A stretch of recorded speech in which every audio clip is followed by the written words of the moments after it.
नमो नमः। नमस्कारः। अहमस्मि डॉक्टर परमेशः श्रीलालबहादुरशास्त्री राष्ट्रीयसंस्कृतविश्वविद्यालयतः। अत्र भवतां समेषां छात्राणां हार्दं स्वागतम् अभिनन्दनं वन्दनं करोमि। अद्य वयं तकारान्तेषु महत्शब्दस्य पाठान् पठामः।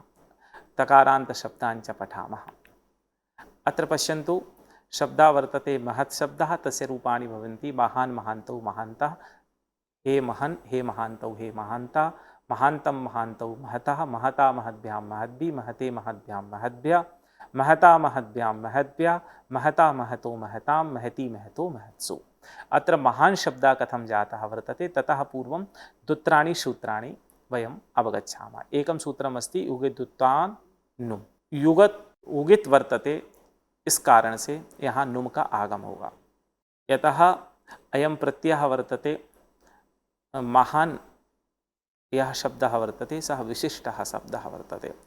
शान्तमहतः संयोगस्य, शान्तसंयोगस्य महतश्च यो नकारः तस्य उपधाया दीर्घो असंबुद्धौ सर्वनाम स्थाने परे। संबुद्धि भिन्न सर्वनाम स्थान के परे रहते महत शब्द का जो नकार है उसकी उपधा को दीर्घ होता है। तो देखिए यहाँ पर शब्द है महत शब्द, सुप्रत्यय बना महत स, उदिचाम सर्वनाम स्थाने च धातु, इस सूत्र से नुम का आगम हुआ, बना मह न त स। उपधा को दीर्घ हो गया सान महता संयोगस्य, तो बना महान त स। संयोगांत लोप होने से बना महान शब्दः, तो महान शब्दः निष्पद्यते। एवमेव औ आया, महान औ, महनात औ, महा और उपदा को दीर्घ हुआ शान महता संयोगस्य से, तो महानात औ जोड़ योजनम करते हैं तो बनता है महानतौ, जोड़ देने से महानतौ। तो इस तरह से हम रूप चला लेंगे इसके। और यहाँ पर मघवन में जो है नुम आगम होगा, और लेकिन यहाँ पर जो है आपका उपदा दीर्घ नहीं होगा। तो हे महान, हे महानतौ, हे महानता। द्वितीय बहुवचन में महता, महत शब्द है, असाया जोड़ देंगे, ऋत्विसर्ग महता, महता महद्भ्यां महद्भि, महते महद्भ्यां महद्भ्यः, महता महद्भ्यां महद्भ्यः, महता महतो महताम, महती महतो महत्सु। यहाँ पर सब जगह हम जो है संधिकार कर देते हैं। यहाँ झलाम जशोवंते महद्भ्याम में झलाम जशोजंते से हम जस्प करने से महद्भ्याम रूप को साध देते हैं। तो इस तरह से हम महत शब्द के रूप चला सकते हैं। ऐसे ही महत शब्द के तरह अनेक प्रकार के तकारांत शब्द हमको मिलते हैं, जैसे मतु प्रत्यांत तकारांत शब्द, बतु प्रत्यांत तकारांत शब्द, निष्ठा शब्द से निष्पन्न तवत शब्द से निष्ठा शब्दंत, और भाते डबतु उणादि सूत्र से डबतु प्रत्यांत जो शब्द होते हैं वो हमें तत्त स्थानों पर यह जो है तकारांत शब्द मिलते हैं। तो तकारांत शब्दों का जो प्रकरण है, जो महत्व है, वो बहुत विशाल है। लरह क्षत्रि सानच प्रथमा समानाधिकरणे, तो इसमें देखेंगे क्षत्रि प्रत्यय कुर्वत, कीडत, खादत, चलत, चिंतयत, इन सभी शब्दों में जो है क्षत्रि प्रत्यय है, क्षत्रि प्रत्यांत ये शब्द कहलाते हैं। और वैसे ही दूसरा प्रकरण देखेंगे तो ददत, दधत, जुह्वत, विभ्वत, विभत, व्यक्षत इत्यादि शब्द भी क्षत्रि प्रत्यांत शब्द हैं। और तकारांत पुल्लिंग शब्द में तश यदि देखेंगे हम मतु प्रत्यांत शब्द, तो गोमत, बुद्धिमत, मतिमत, शक्तिमत, आयुष्मत, वह्निमत, ये सब भी सभी शब्द मतु प्रत्यांत शब्द हैं। बतु प्रत्यांत शब्द में यावत, तावत, एतावत, कियत, तियत इत्यादि शब्द हैं। तवतु प्रत्यांत शब्द पठितवत, गतवत, लिखितवत, इष्टवत, और डवतु प्रत्यांत शब्द भवत शब्द है। तो इसमें अभ्यस्त संज्ञस्य क्षत्रियंतादेशः भवति, क्षत्रियंत आदेश होता है। तकारांत पुल्लिंग भेदः बहवः सन्ति, अत्र स्त्रीलिंगे अपि तद्भवति, नपुंसकलिंगे अपि अकारांत भेदः भवति, तदस्माभिः अवश्यं ज्ञेयं भवति। तेनैव वयम् अग्रे अस्मद्व्यवहारं तकारांत शब्देषु कर्तुं शक्नुमः। तकारांत शब्दों का व्यवहार जो है बहुत विस्तृत है, इनको शनै शनै हम अपने व्यवहार में ला सकते हैं, और इन चार भेदों से हम इनको समझ सकते हैं। ऐसे ही एक शब्द आता है विद्वत् शब्द है। विद्वत् शब्द है रूप बनते हैं विद्वान विद्वांसौ विद्वांसः विद्वांसं विद्वांसौ विदुषः विदुषा विद्वद्भ्यां विद्वद्भिः विदुषे विद्वद्भ्यां विद्वद्भ्यः विदुषः विद्वद्भ्यां विद्वद्भ्यः विदुषः विदुषो विदुषां विदुषी विदुषो विद्वत्सु। अत्र वयं यदि रूपाणि पश्यामः तो वयं पश्यामः विद्वत् शब्दः सु प्रत्यय आगतः। विद्वत्सु अत्रापि नुमागमः भवति। विद्वंससु इति भवति। उगितचां सर्वनाम स्थाने अधातु इति सूत्रेण नुमागमः भवति। पुनः शान्त महतः संयोगस्य इत्यनेन सूत्रेण नकारस्य उपधाया दीर्घः भवति। तदा भवति विद्वांस स सकारयोः लोपः भवति तदा रूपं भवति विद्वान् इति। तो विद्वान् विद्वांसौ विद्वांसः विद्वांसौ तु किमपि नास्ति विद्वस्धन औ नुमागमः विद्वंस औ पुनश्च विद्वांस औ शान्तमहता संयोगस्य उपधा दीर्घा विद्वानस्स औ पुनः अनुस्वारः भवति नकारस्य विद्वांस औ रूपं भविष्यति विद्वांसौ। तो एवं कृत्वा विद्वान् विद्वांसौ विद्वांसः विद्वांसं विद्वांसः। और अत्र किं भविष्यति विदुषः। एकं सूत्रमस्ति वसोः सम्प्रसारणम्। अनेन सूत्रेण वस्वन्तस्य भस्य सम्प्रसारणं स्यात्। तो सम्प्रसारणं भविष्यति। तो विद्वस् अस्माकं रूपमस्ति। सम्प्रसारणं यदा वयं करिष्यामः विद्वस्धन शसस्ति विदुष असस्ति पुनः जातमस्ति वकारस्य स्थाने उकारः जाता तर्हि विदुष जातं खत्वं कृतं विदुष अस् योजनं वृत्तविसर्गः विदुषः। भ्यां मध्ये किमस्ति विद्वस्धन भ्याम् आगच्छति। वंशु संशु ध्वंसु इत्यनेन सूत्रेण अत्र सकारस्य दकारः भवति विद्वत् भ्याम् इति रूपं शेष्यति विद्वद्भ्याम् इति रूपं जातं। तो एवं कृत्वा अस्माभिः रूपाणि साधयितुं शक्यानि। तदा किं भविष्यति रूपाणि सर्वाणि वयं साधयितुं शक्नुमः। एतेषां रूपाणां व्यवहारे अपि प्रयोगं कर्तुं शक्नुमः। एवमेव दकारान्त शब्दाः अपि केचन वर्तन्ते। तत्र अस्माकं महत्त्वभूतः शब्दः भवति अदस् शब्दः। अदस् शब्दः बहु महत्त्वभूतः भवति यतः बाहुल्येन अस्य शब्दस्य प्रयोगः अस्माभिः क्रियते। अदस् शब्दात् सुप्रत्ययः आगच्छति। एकं सूत्रमस्ति अदस औ सुलोपश्च। अदस् शब्दः वर्तते तत्र सः प्रत्ययः जातः त्यदादि नामः इति प्राप्तमस्ति। तं प्रवाद्य सूत्रं वर्तते अदस् औ सुलोपश्च इत्यनेन सूत्रेण सु इत्यस्य लोपः भवति तदा भवति अद औ। पुनः वृद्धि रेचि इत्यनेन सूत्रेण वृद्धि भवति तदा भवति अदौ। अदसो असिर्दादुर्दोमः एतैः सूत्रं प्राप्तमस्ति। तं प्रवाद्य सूत्रं वर्तते तदोसः सावनन्त्ययोः इत्यनेन सूत्रेण अदस् इत्यस्य दकारस्य स्थाने सा भवति तेन रूपं भवति असौ। तो असौ रूपं सेत्स्यति। एवं कृत्वा एतद् अदस् शब्दः बहु महत्त्वभूतः भवति। अतः अत्र उच्यते औ इत्यत्र अदस् धन औ अद अतिदादि नाम इत्यनेन आत्वम् अद औ अतो गुणे तदा भवति अद औ वृद्धिरेचि अदौ। पुनः अस्ति अदसो असेदादुर्दोमः तेन मा भविष्यति तदा भविष्यति अमू इति रूपं भविष्यति। ऊकारः भवति तद्वदति आ इ उ ए ऐ ओ औ इत्यस्य स्थाने ऊकारः उ इ उ इत्यस्य स्थाने ऊकारः। तो अत्र औ अस्ति इति कारणेन ऊकारः जातः अतः रूपं भविष्यति अमू इति। तो एवं कृत्वा अत्र रूपाणि समालभ्यन्ते। तत्र सूत्रमस्ति अदसो असेदादुर्दोमः।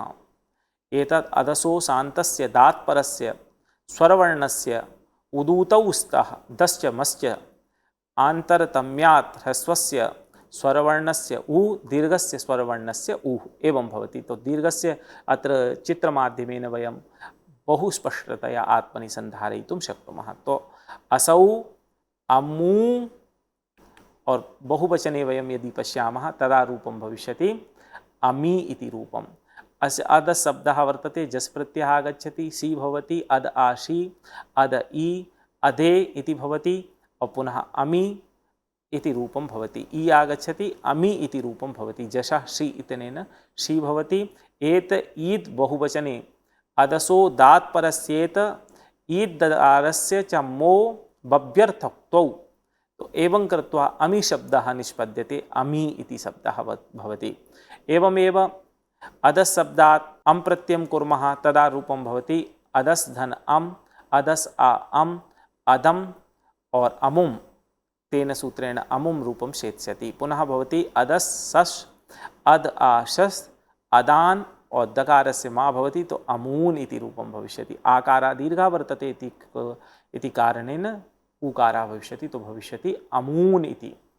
एवमेव वयं तृतीयायाः एकवचने यदि रूपं साधयामः तो अदस् आ भवति, अद आ भवति, अद आ पुनः टांग सिंग सांग मिनात् स्यात् सूत्र की प्राप्ति, सूत्र की प्राप्ति है, फिर अमु आ हो जाएगा, अदसो असे दादुर दो मह इत्यनेन सूत्रेण मा हो जाएगा, पुनः भविष्यति अमु आ, नमुने शेषो घेषकी इत्यनेन नकारः भविष्यति, आंगो नास्त्रियां सूत्रसाहाय्येन आंगो आंगस्थाने न भविष्यति, तदा भविष्यति अमुना इति रूपम। तो एवं कृत्वा अस्माभिः अधः शब्दस्य रूपाणि साधयितुं शक्यन्ते। तो रूपाणि कथं भविष्यन्ति यदि यदा विचार्यते तदा भवन्ति अदौ अमु अमी, अमुम अमु अमून, अमुना अमुभ्याम अमीभिः, अमुस्मै अमुभ्याम अमीभ्यः, अमुस्माद् अमुस्माद् अमुभ्याम अमीभ्यः, अमुष्य अमुयोः अमीषाम्, अमुष्मिन् अमुयोः अमीषु इति। एवं कृत्वा अत्र अधः शब्दस्य सर्वाणि अपि रूपाणि अस्माभिः साधयितुं शक्यन्ते। अनन्तरं वयं भवत् शब्दस्य यदि रूपाणि पश्यामः तर्हि भवत् शब्दस्य तकारान्तस्य प्रकारद्वयमस्ति। भवान् भवन्तौ भवन्तः इति यद् रूपं वर्तते तद् अस्माकं आप, उस शब्द का अर्थ है आप, और दूसरा शब्द है क्षत्रिय प्रत्यंत, उसका होता हुआ इति रूपं भवति। तो तत्र रूपाणि भविष्यन्ति भवान् भवन्तौ भवन्तः, भवन्तं भवन्तौ भवतः, भवता भवद्भ्यां भवद्भिः, भवते भवद्भ्यां भवद्भ्यः, भवतः भवद्भ्यां भवद्भ्यः, भवतः भवतो भवतां, भवती भवतोः भवत्सु। एवमेव भवन शब्दस्य रूपाणि भवन भवन्तौ भवन्तः, हे भवन हे भवन्तौ हे भवन्तः, भवन्तं भवन्तौ भवतः, भवता भवद्भ्यां भवद्भिः, भवते भवद्भ्यां भवद्भ्यः, भवतः भवद्भ्यां भवद्भ्यः, भवतः भवतोः भवतां, भवती भवतो भवत्सु। एवं कृत्वा अस्माभिः एतेषां रूपाणि साधयितुं शक्यन्ते।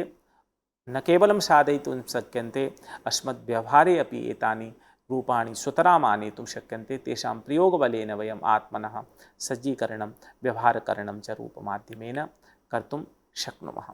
एवं शब्दः वर्तते षष् शब्दः। षट् शब्दस्य अपि वयं यदि रूपाणि वदामः चिन्तयामश्च तर्हि षष् शब्दः नित्यं बहुवचनान्तः वर्तते। षष् शब्दात् अस् आगमिष्यति, षश्च आगमिष्यति, अश् उभयत्रापि अवशिष्यते। षडन्तात् सत् इत्यनेन षट् संज्ञा वर्तते। षड्भ्यो लुक् असस् प्रत्ययो लुक् भवति। जलां जशो अन्ते इत्यनेन डा भवति, तो षड् वावसाने विकल्पेन टकारः भवति, तदा रूपद्वयं भवति षट् षड् इति रूपं। तो एवं वयं साधयितुं शक्नुमः। एवमेव अन्यत्र एकत्र विकल्पः वर्तते, झलां जशो जन्ते अन्य एतत् सूत्रं सर्वत्र प्रविश्यति। षड्भिः षड्भ्यः षड्भ्यः और षड्नाम इति यदा जस्त्वं भवति केवलम् एतेषु स्थले, षड्नाम इत्यत्र किं भवति, षड्स धन आम आगच्छति, षड् चतुर्भ्यश्च पत्संज्ञा भवति, झलां जशो अन्ते इत्यनेन डकारा भवति, षड् धन नाम भवति, ष्टुनाष्टु इत्यनेन णा भवति, तदा भवति षड्णाम। प्रत्ययभाषाय नित्यम् इत्यनेन णकारः भवति, तदा भवति षण्णाम इति रूपं सेत्स्यति। तो एवं षट्सु षट्सु डाशि ढुट् एकवारं ढुट् भवति एकवारं न भवति, तो षट्सु षट्सु इति रूपाणि सेत्स्यन्ते। एवं कृत्वा अस्माभिः बालैः एते विषयाः सर्वेपि अस्माकं हृदयभूताः करणीयाः, येन वयं शुद्धं व्यवहारं कर्तुं प्रभवेम। एवमेव एकः शब्दः वर्तते ददत् शब्दः। तत्र ददत् शब्दः अत्र क्षत्रिप्रत्ययान्तशब्दः वर्तते अयं। तो ददत् ददत् ददतौ ददतः इति रूपं भवति। अत्र सूत्रमस्ति उभे अभ्यस्तम्। एतद् वदति षष्ठद्वित्वप्रकरणे ये द्वे विहिते ते उभे समुदिते अभ्यस्तसंज्ञे स्तः। अभ्यस्त संज्ञां करोति। साष्टद्वित्व प्रकरण में जो प्रत्यय जो विहित हैं उनकी सभी की अभ्यस्त संज्ञा होती है। तो दुडाए धारण पोषण वो इसमें दादा इति होता है, इसलिए इसकी जो है अभ्यस्त संज्ञा है। और अभ्यस्त संज्ञा होने से इसका जो रूप बनेगा वो बनता है ददत। देख लेते हैं कैसे बनेगा? दा धातु है, क्षत्रिय प्रत्यय अभ्यस्त है, तो यहाँ पर नुम का आगम प्राप्त था, पर नाभ्यस्ता क्षतु अभ्यस्तात् परस्य शतुर्नुम्ना, नुम का आगम नहीं होगा, तो दा क्षत्रिय हर्ष हो जाएगा ह्रस्वः से, तो दा अत इति। और पुनः एकं सूत्रम अस्ति स्नाभ्यस्तयोरातः इत्यनेन सूत्रेण अत्र नाभ्यस्त इत्यनेन सूत्रेण अत भविष्यति, तदा भविष्यति ददत इति रूपं भविष्यति। अत्र आतः लुक् भवति, तदा भवति ददत इति रूपं। तो एवं कृत्वा ददत इति रूपं भविष्यति। तो ददत ददतौ अग्रे सर्वत्र विभक्ति योजनमेव अस्ति। ददत ददतौ ददतः, ददतं ददतौ ददतः, ददता ददद्भ्यां ददद्भिः, ददते ददद्भ्यां ददद्भ्यः, ददतः ददद्भ्यां ददद्भ्यः, ददतः ददतो ददतां, ददति ददतो दत्सु। एतानि सर्वाणि सूत्राणि एव ह्रस्वः नाभ्यास्तयोरातः, एतानि सूत्राणि एव अत्र प्रवर्तिष्यन्ते। एतैः सूत्रैः एव अत्र कार्यं विधाय अस्माभिः ददत् शब्दस्य सम्पूर्णानि रूपाणि साधयितुं शक्यानि वर्तन्ते।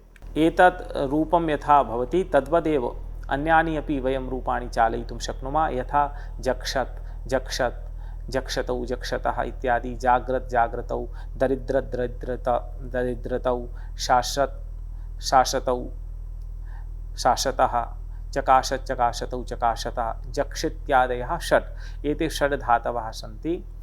अत्र अभ्यस्तसंज्ञा भवति, अतः अत्र ददत् इति रूपं भवति, नुमागमः न भवति। यतः अभ्यस्तात् परस्य शतुर्नुम् न भवति। क्षत्रियप्रत्ययः अस्ति किन्तु अत्र नुमागमः न भविष्यति इति कारणेन एतादृशानि एव रूपाणि भविष्यन्ति। तो सर्वदा अस्माभिः छात्रैः स्मर्तव्यं ददत् इत्येव रूपं भवति, ददन् इति रूपम् अशुद्धं वर्तते। तो ददत् ददत् इति रूपं भवति। एतेन माध्यमेन वयम् अस्माकं व्यवहारसौष्ठवम् आनेतुं शक्नुमः। शनैः शनैः च विषयाणां हृदयङ्गम कर्तुम् अस्माकं सामर्थ्यम् उत्पत्स्यते। तेन सामर्थ्येन वयं सुतरां व्यवहारसमर्थाः भविष्यामः। एते सर्वेपि शब्दाः स्त्रीलिङ्गे, पुल्लिङ्गे, नपुंसकलिङ्गे, त्रिषु लिङ्गेषु अस्माभिः व्युत्पादयितुं शक्यन्ते। तेषां तत्तत् स्थलेषु सामान्यज्ञानपुरस्सरं वयम् अग्रे गन्तुं शक्नुमः, अस्माकं प्रक्रियां च साधयितुं शक्नुमः इत्येव उक्त्वा अत्रैव विरमामः। नमो नमः, धन्यवादः, नमस्कारः।